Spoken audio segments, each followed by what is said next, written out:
My name is Sarah Chin, and for 6 years my family believed I was a failure. Not struggling.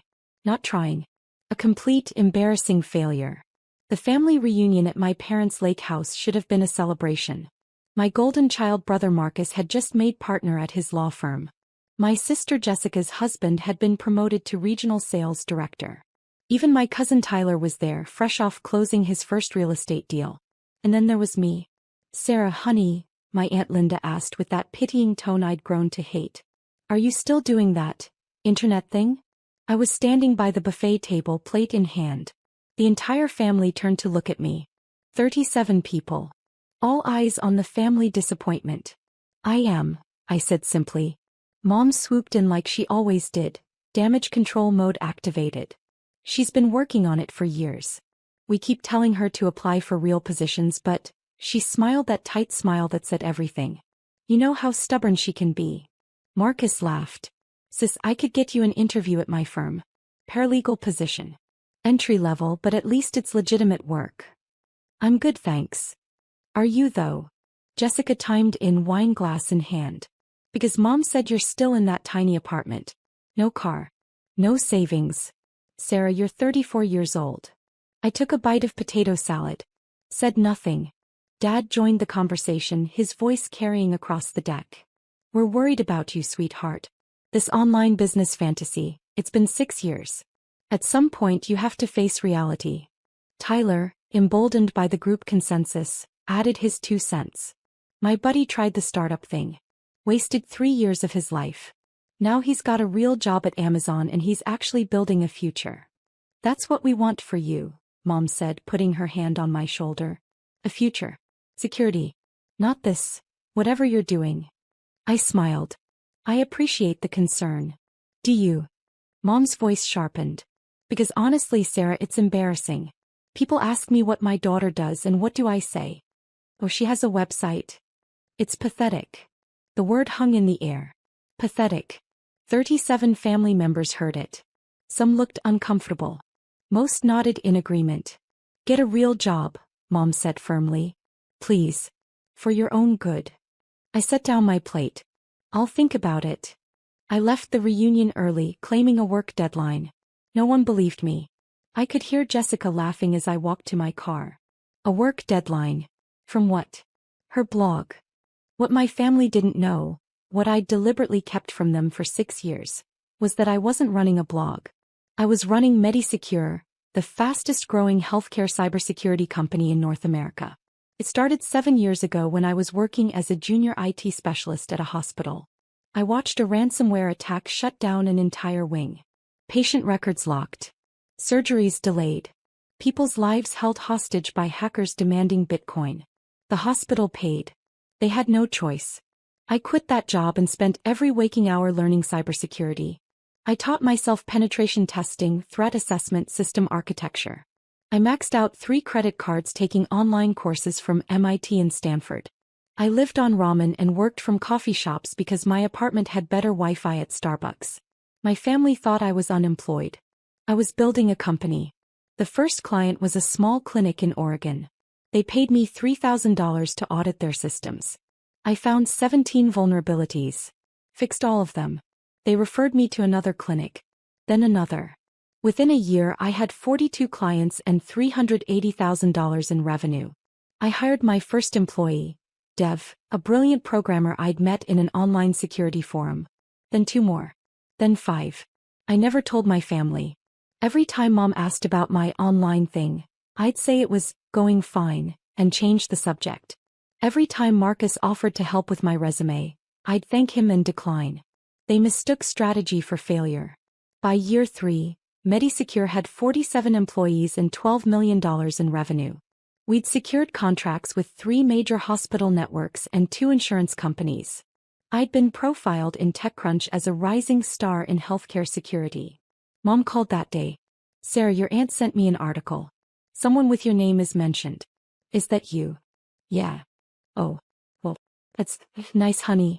But you know, these tech things come and go. Marcus says you should really consider. I stopped listening. By year 4 we hit $47 million in revenue. Forbes called me for an interview. I declined. Fortune reached out. I declined. I wasn't ready for my family to know. Not yet. I was still testing them, still watching how they treated me when they thought I was nobody. They failed that test spectacularly. Last Christmas, Marcus gave me a gift card to a job recruiting site. Seriously, sis. Use it. Jessica gave me a book. Never Too Late. Finding Your Career in Your 30s. Mom gave me money. For rent, she whispered. Don't tell your father. Thank them all. The gift card went in a drawer. The book went to Goodwill. The money I donated to a women's tech scholarship fund. By year 5, MediSecure had 340 employees across 4 offices. We'd secured government contracts worth $89 million. My personal net worth crossed $400 million. I owned a penthouse in Seattle, paid in cash, but kept my old apartment for appearances. I drove a used Honda because my family expected it. I wasn't hiding. I was watching. Every dismissive comment. Every pitying look. Every time they talked about me like I wasn't in the room, I remembered it all. The summer reunion was my breaking point. Not because of what Mom said, though. Pathetic certainly stung. It was the look on her face when she said it.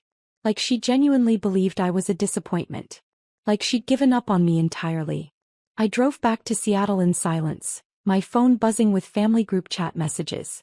Jessica, I feel so bad for Sarah. 6 years and nothing to show for it. Marcus, we need to stage an intervention. This has gone on too long. Aunt Linda, such a shame. She was so bright as a child. Tyler, my offer to connect her with recruiters still stands.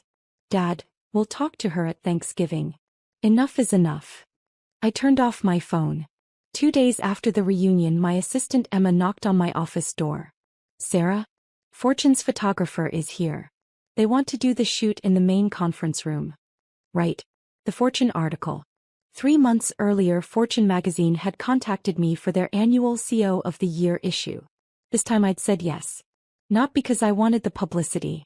Because I was done being invisible to the people who should have believed in me from the start. The photo shoot took 4 hours. They wanted shots of me in the office with my team standing in front of our server room sitting at my desk. The journalist, Catherine Walsh, interviewed me for 2 hours. Your story is remarkable, Catherine said. Building a $558 million company in 6 years. How did your family react to your success? I smiled. They don't know yet. Catherine's eyebrows shot up. They don't know. They think I run a small website. They've been telling me to get a real job for years. And you let them believe that? I did. Why? I thought about it. I wanted to see who they were when they thought I was nobody. Turns out they're the kind of people who mock failure instead of supporting struggle. Good to know. Catherine's expression shifted. Understanding mixed with something like sadness. When do they find out? When the magazine hits stands. September 15th. That's 2 days from now. I know. September 15th arrived on a Tuesday. I woke up at 6 a.m. to 17 texts in the family group chat. No one had mentioned me yet. Just the usual banter. Marcus sharing a photo of his coffee. Jessica complaining about her kids' school. Mom posting a recipe. I got ready for work. Black pantsuit. Simple jewelry. Professional but not flashy. My phone rang at 7:14 a.m. Dev. Boss, you need to see this. Fortune posted the digital version early. It's already trending on LinkedIn. Good. Good. Sarah, you're about to break the internet. The headline is $558 million net worth at 34. The CEO you've never heard of. They're calling you the next big thing in tech. I'll be in the office in 20 minutes. I hung up and checked the Fortune website. There was my face. Full cover. The headline Dev mentioned plastered across the image. Below it, how Sarah Chin built healthcare's most valuable cybersecurity company, in complete silence. I made coffee, checked email, answered a few Slacks. My phone started ringing. First call, Aunt Linda. I declined.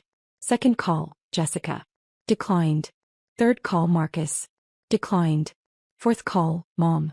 I let it ring 4 times before answering. Sarah. Mom's voice was shaking. Sarah, someone just sent me. Is this real? Fortune magazine. Is this really you? Yes. Silence. Mom. Your father is here. I'm putting you on speaker. A rustling sound. Then Dad's voice, strained and confused. Sweetheart, we don't understand. This article says you're the CEO of Medisecure. It says you're worth. He stopped. It says $558 million. That's correct. But, how? Sir, you've been driving a Honda. You live in that tiny apartment. I own a penthouse in Seattle. The apartment was for convenience. And I like the Honda. Mom's voice cracked. Why didn't you tell us? You never asked what I actually did. You just assumed I was failing. We were worried. No, Mom. You were embarrassed. There's a difference. Dad cleared his throat. Sarah, this is incredible. We're so proud of you. We always knew. Dad, stop. 2 days ago you told Aunt Linda you were planning an intervention. You said, enough is enough. I heard you. Silence. I need to go. I have a board meeting at 9. Sarah, wait. I hung up. The Fortune article went viral. By 9 a.m., it had 47,000 shares on LinkedIn. Tech news sites picked it up. TechCrunch published a follow-up, Why We Missed Medisecure's Rise, and What It Means for Healthcare Security. Bloomberg called my office requesting an interview. My family group chat exploded. Marcus tried calling Sarah. She's not answering. Has anyone talked to her? Jessica, I can't believe this. I gave her a career book for Christmas. Aunt Linda, I feel terrible. I had no idea. Tyler, holy shit. She's richer than all of us combined. Cousin Amy. Wait, when Sarah said she had a work deadline at the reunion, she actually meant it? Uncle Robert, I told her last year she should try selling insurance. Insurance. I'm never giving advice again. Jessica. Mom, what did she say when you called? Mom, she hung up on us. Marcus, she has every right to be angry. We treated her like a failure. Jessica, You gave her a job recruiting gift card, Marcus. Marcus, you gave her a career guidance book, Jess. Dad, everyone calm down. We'll fix this at Thanksgiving.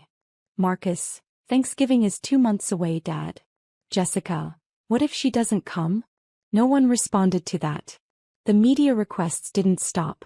Forbes wanted a follow-up interview. Bloomberg wanted me for a panel. 3 different podcasts requested appearances. A literary agent called about a book deal. I declined everything except one. A profile piece for TechWeek about building a company in secret. The journalist, David Park, asked the question everyone wanted answered. Why hide your success from your family? I leaned back in my office chair. I wasn't hiding. I was observing. People reveal who they are when they think you have nothing to offer them. My family showed me exactly what they thought of struggle, of unconventional paths, of anything that didn't fit their definition of success. And what did they show you? That their support was conditional. As long as I looked like a failure, I was an embarrassment. The moment Fortune validated me, suddenly I was worth celebrating. I paused. I learned more about my family in those 6 years than I did in the previous 28. Do you think you'll reconcile? I don't know. Real change requires accountability. If they want a relationship with me, they need to acknowledge what they did, and why it was wrong. Not just apologize because I'm suddenly successful. The article published 3 days later with the headline, Sarah Chen's 6-year test, and why her family failed it. It went viral immediately. My family's response came in waves. Wave 1, shock and disbelief, September 15th to 16th. Dozens of calls I didn't answer. Texts ranging from, this can't be real, to we need to talk, to please call us back. Wave 2, pride and celebration, September 17th to 18th. Mom posted the Fortune cover on Facebook. So proud of my brilliant daughter. O of the year. Party popper Marcus updated his LinkedIn. Grateful to come from a family of high achievers. My sister is changing healthcare. Jessica posted a throwback photo. Always knew this one was special. O of the year. Hashtag proud sister. I didn't like or comment on any of it. Wave 3. Confusion and hurt, September 19th to 21st. Mom's voicemail. Sarah, I don't understand why you're shutting us out. We love you. Please call me back.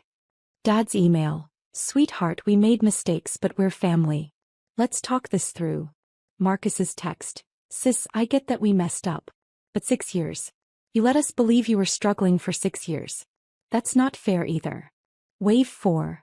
Anger and Justification, September 22nd to 24th. Jessica in the family group chat. Honestly, Sarah is being dramatic. We were worried about her. That's not a crime. Aunt Linda. I agree. We didn't know. How could we? She lied to us. Tyler. If she wanted support, she should have told us what she was actually doing. I screenshot that entire conversation and sent it to my lawyer. Save this. I might need it later. September 28th, my assistant Emma buzzed me. Sarah, your mother is in the lobby. She doesn't have an appointment, but she says she'll wait as long as it takes. I checked my calendar. Back-to-back meetings until 6 p.m. Tell her I'm unavailable today. She can schedule an appointment like anyone else. Emma hesitated. She's crying, Sarah. I closed my eyes. Took a breath. I'll give her 15 minutes at 6:15. Okay. At 6:15, Mom walked into my office. She looked smaller somehow. Older. Her eyes were red. Sarah. She stopped just inside the door. Your office is beautiful. Thank you. I've been sitting in that lobby for 9 hours. I had meetings. She nodded. Sat down across from me. For a long moment, neither of us spoke. I read the Tech Week article. Mom finally said. The one where you said we failed your test. And. You're right. Her voice broke. We did fail. I failed you. I waited. When you said you were starting a business, I was scared. Your father and I, we came from nothing. We worked so hard to give you kids stability, security. The idea of you throwing away guaranteed employment for some gamble, it terrified me. So you decided to make me feel worthless instead of supporting me through that gamble? I thought I was protecting you. No, Mom. You were protecting yourself. From the embarrassment of having a daughter who didn't fit your neat little definition of success. Tears rolled down her face. I called you pathetic. At the reunion. In front of everyone. You did. I will regret that for the rest of my life. Good. She flinched. I leaned forward. Mom, for 6 years I showed up to every family event. Every holiday. Every birthday. I listened to career advice from people who had no idea what I was building. I smiled through pity and judgment and unsolicited job offers. I watched you brag about Marcus's partnership and Jessica's husband's promotion while treating me like the family embarrassment. I know. I'm not finished. My voice was steady but hard. The only reason you're here, the only reason any of you care, is because Fortune magazine validated me. If that article hadn't published, you'd still think I was a failure. You'd still be planning that intervention Dad mentioned. Mom covered her face with her hands. So here's what I need you to understand, I continued. I don't want your pride now. I don't need your bragging on Facebook or your celebration posts. You weren't proud of my work when it was hard. You don't get to be proud now that it's proven successful. What do you want from me? Mom whispered. Accountability. Real accountability. Not, I'm sorry you felt hurt. Not, we were just worried. I want you to acknowledge that you measured my worth by conventional markers of success, and when I didn't meet them, you dismissed me as pathetic. She nodded slowly. You're right. That's exactly what I did. I want you to acknowledge that your support was conditional. It was. And I want you to understand that your validation means nothing to me now. Because the time I needed it, really needed it, you gave me judgment instead. Mom looked up at me, her face devastated. So what now? Are we done? Is that what you're saying? I sat back. I don't know. That depends on you. On all of you. What do we need to do? Sit with what you did. Really sit with it. Understand why it was wrong, not just because I turned out successful, but because I was your daughter and I deserved support regardless of the outcome. And then maybe we talk. But Mom, I held her gaze. If you can't do that work, if you can't fundamentally examine why you treated me the way you did, then there's nothing to talk about. I've built an incredible life. I have a team that believed in me from the start. I have friends who supported me when I had nothing. I have investors who saw my vision when all you saw was embarrassment. I understand. I hope you do. Mom stood slowly. The 15 minutes are up? They are. She walked to the door, then turned back.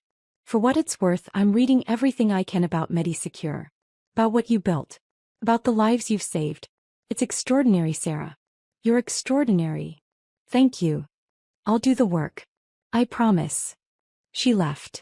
I sat in my office alone, watching the Seattle skyline turn gold with sunset. My phone buzzed with another congratulatory email. Another interview request. Another investor wanting a meeting. I thought about Mom's face. The genuine regret I saw there. Maybe they could change. Maybe they couldn't. Either way, I'd already won. October brought new complications. Marcus showed up at my office unannounced. Security called. "Miss Chin, your brother is here. Should we send him up? Does he have an appointment?" "No, ma'am." Then no. An hour later, Marcus was still in the lobby. Emma checked on him twice. Finally, at 4 p.m. I relented. He walked into my office in his lawyer suit, carrying a folder. "Nice view," he said, looking out at Elliott Bay. "You didn't come here to discuss my view." He sat down. "Open the folder." "You're right. I came to apologize. And I came to show you this." He slid a document across my desk. It was his Facebook post from September 17th. Below it, hundreds of comments from his friends and colleagues. "Read the highlighted ones," Marcus said. I scanned them. "Wait, you gave your sister a job recruiting gift card for Christmas? Brutal. Your sister built a $558 million company and you offered her an entry-level paralegal position? That's absolutely insane. This is so embarrassing for you, Marcus. Imagine thinking you were more successful than a Forbes-featured CEO. Did you really not know? Or did you not bother to ask?" Marcus's voice was quiet. "I've been getting comments like that for 3 weeks. My managing partner asked me about it. My wife asked me about it. My friends asked me about it. And I've been thinking about what you said. About how we never asked what you actually did. We just assumed." He paused. "I told myself I was being supportive. Offering you opportunities. Trying to help. But you weren't. No. I was being condescending. I was treating you like a charity case because it made me feel important. Made me feel like the successful one." He looked directly at me. "I'm sorry, Sarah. Really sorry. Not because you're successful now, but because I should have respected your choices regardless of the outcome." I studied him. "Do you mean that? Or are you saying it because your colleagues think you're an ass?" "Honestly, both. The comments made me confront something I didn't want to see. But that doesn't make the realization less real." "Fair enough." We sat in silence for a moment. "Are you going to come to Thanksgiving?" Marcus asked. "I don't know yet. Jessica's spiraling. She's convinced you hate her." "I don't hate her. I'm disappointed in her. There's a difference. She gave you a career book." "She did." Marcus laughed, but it was humorless. "God, we really were terrible, weren't we?" "Yeah. You were." He stood up. "Well, for what it's worth, I'm reading everything about MediSecure. Your HIPAA compliance architecture is brilliant. We use similar frameworks in our corporate compliance practice." "Thank you." "And Sarah." He paused at the door. "I know I don't deserve it, but I'd really like to have my sister back. The real one. Not the version we made up in our heads." "We'll see." After he left, I sat with that conversation. Marcus had always been the golden child. The one who did everything right. For him to publicly admit he'd been wrong, that meant something. Maybe not enough. But something. November 15th, 2 weeks before Thanksgiving, I received a FedEx envelope at my office. Inside was a handwritten letter from Dad. 8 pages, front and back. It started, "Sarah, I've spent the last 2 months thinking about the father I wanted to be versus the father I actually was." He detailed every moment he could remember where he'd dismissed my dreams. Every time he'd suggested I be realistic. Every time he'd implied my path was foolish. "I told myself I was being practical," he wrote. "But the truth is I was scared. I worked in the same factory for 35 years because it was safe. I never took risks because I couldn't afford to fail. When you decided to take that leap, it threatened everything I believed about security and stability." The letter continued. "But here's what I didn't understand. My fear wasn't wisdom. It was just fear. And I let that fear poison the way I saw your courage. Because that's what it was, Sarah. Courage. You risked everything to build something that mattered. You spent 6 years working harder than I ever worked, and instead of being awed by your dedication, I called it a fantasy." On page 6, his handwriting got messy, like he was crying while writing. "When you hung up on your mother and me, I was angry. I thought you were being unfair. But then I read that TechWeek article. The one where you said we failed your test. And I realized you're right. We did fail. Not because we didn't support your business, but because we didn't support you. Actually, the brilliant, driven, visionary woman you are. The last page was simple. I don't expect forgiveness. I don't expect you at Thanksgiving. I don't expect anything. But I want you to know, I'm proud of you. Not because fortune said I should be. I'm proud because you saw a problem in the world and you fixed it. You saved lives. You built something that matters. That's who I raised, even if I forgot that somewhere along the way. I love you, Dad. I read the letter 3 times. Then I called him. Sarah. His voice was tentative. I got your letter. And I'll be at Thanksgiving. But Dad, I paused. I'm not the same person I was before. I won't tolerate pity or condescension. I won't let anyone treat my success as a fluke or my 6 years of silence as deception. Understood. And if anyone, makes a comment about how I should have told them sooner, or how they always knew I'd be successful, I'm leaving. I'll make sure everyone knows. Good. Thanksgiving Day arrived cold and clear. I drove to my parents' lake house in my Honda, because I genuinely liked that car, and arrived at 2 p.m. The entire family was already there. 37 people. The same 37 who'd witnessed Mom call me pathetic 3 months earlier. I walked in and the room went silent. Mom approached first. Sarah. Thank you for coming. Mom. He pulled me into a hug. Whispered, I've been doing the work. I promise. Dad hugged me next. Then Marcus. Then Jessica, who was crying. I'm so sorry, Jessica said. The career book, I thought I was helping, but I was just being condescending, I finished. Yes. I know. Aunt Linda approached cautiously. Sarah, I owe you an enormous apology. You do. I've been reading about MediSecure. About the hospital ransomware attacks you've prevented. You've saved lives. That's the goal. Uncle Robert cleared his throat. For the record, I'm never giving unsolicited career advice again. My insurance suggestion was ridiculous. I offered. I was going to say idiotic, but yes. A few people laughed nervously. Tyler approached with his wife. Sarah, I tried to get you job interviews at Amazon. Amazon. When you could buy Amazon's healthcare division with pocket change. To be fair, I couldn't actually buy it. But I appreciate the apology. Slowly the room relaxed. Conversations started. People asked genuine questions about MediSecure, about healthcare security, about my team. Not, how much money do you have? But what problem are you solving? During dinner, Dad stood up with his wine glass. I want to say something, he announced. The room quieted. 3 months ago, we all sat around this table and dismissed Sarah's work as pathetic. We mocked her dreams. We questioned her choices. He looked at me. We were wrong. Completely, utterly wrong. And I want to publicly apologize to my daughter for failing to see what was right in front of us. A brilliant woman building something extraordinary. Hear, hear, Marcus said, raising his glass. But more than that, Dad continued, I want to apologize for making our support conditional. For measuring her worth by conventional standards. For assuming failure when we saw struggle. His voice cracked. Sarah, you deserved better from us. And I promise we'll do better going forward. The room was silent. Then my cousin Amy stood up. I'd like to say something too. Sarah, I'm a teacher. I make $47,000 a year. You make, well, considerably more. But you've never once made me feel less than. You've never once acted like my career is less important than yours. That's the kind of success that actually matters. Others nodded. Marcus stood next. Sarah tested us for 6 years. And we failed. Spectacularly. But she gave us a gift with that test. She showed us who we are when things don't go our way.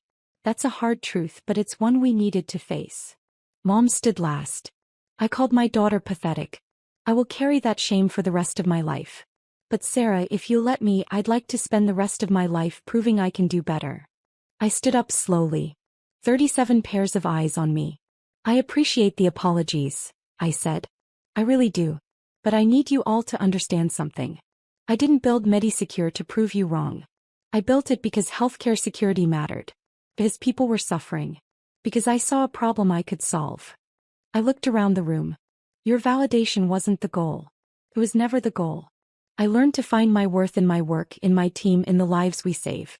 That's what success actually is. But I paused. I also learned something else. I learned that I deserve people in my life who support me unconditionally, who celebrate effort, not just outcomes, who see struggle as growth, not failure. So moving forward, that's what I need from all of you. Not pride because fortune said so. Not celebration because I'm wealthy. But genuine respect for the work itself. For the journey. For the person I am, regardless of the numbers attached to my name. Mom was crying. Dad was nodding. Marcus raised his glass again. To Sarah, he said. The CO we needed but definitely didn't deserve. The room laughed. Clinked glasses. To Sarah, they echoed. I smiled. It felt real this time. Later that evening I stood on the deck overlooking the lake. My cousin Amy joined me. That was intense, she said. It was necessary. Are you going to forgive them? I thought about it. I don't know. Forgiveness isn't a light switch. It's a process. They hurt me deeply. They made me question my worth for years. But they're trying. Really trying. That counts for something. Amy smiled. For what it's worth, I always thought you were brilliant. Even when I didn't understand what you were doing. Thank you. And Sarah? That test you created, that was genius. Cruel maybe. But genius. I laughed. I prefer to think of it as strategic. Whatever helps you sleep at night, CO. We stood there in comfortable silence, watching the sun set over the lake. My phone buzzed. Text from Dev. Boss, Bloomberg just published their tech predictions for next year. They're calling Medisecure the most important healthcare company in America. Thought you should know. I smiled and put my phone away. The validation was nice. But it wasn't why I built this company. I built it because it mattered. And that, more than fortune covers or family apologies or $558 million net worths, that was the real success. Medisecure expanded to 520 employees. We opened offices in Boston and Denver. Our annual revenue hit $180 million. Mom started volunteering with a nonprofit that helps women start businesses. She called me once a week not to brag to her friends but to actually ask about my work. Dad joined a therapy group for parents who'd struggled to support their children's unconventional paths. He sent me articles about it sometimes. Thought this was interesting, he'd say. Never preachy. Just growing. Marcus and I had lunch once a month. Real conversations. Brother and sister, not lawyer and charity case. Jessica took longer. But eventually she apologized for real. Not the surface stuff but the deep acknowledgement of how her judgment had hurt me. We were rebuilding. Fully. The rest of the family? Some got it. Some didn't. I learned to be okay with both. But the biggest change? I stopped testing people. I'd learned what I needed to learn. I knew who I was, what I'd built, what I was capable of. I didn't need to prove anything anymore. Not to my family. Not to anyone. Fortune magazine called in March for a follow-up feature. 1 year later, how Sarah Chin changed healthcare and her family. I agreed to the interview. Catherine Walsh asked the question everyone wanted answered. Do you regret the 6 years of silence? Would you do it differently? I thought about it carefully. No. I wouldn't change it. Those 6 years taught me everything I needed to know about resilience, about self-worth, about building something meaningful without external validation. My family's doubt became my fuel. Their dismissal became my motivation. And now that they know, now they get to be part of my journey. But on my terms. With boundaries. With mutual respect. With the understanding that my success isn't about them, it's about the work. That's a powerful lesson. It's the only lesson that matters. The article published with my favorite photo. Me standing in front of Medisecure headquarters, my team of 520 visible through the glass behind me. Not alone. Never alone. Just finally authentically seen. The headline read, Sarah Chin didn't need Fortune's validation. But she's changing healthcare anyway. Mom framed that cover. But this time I let her.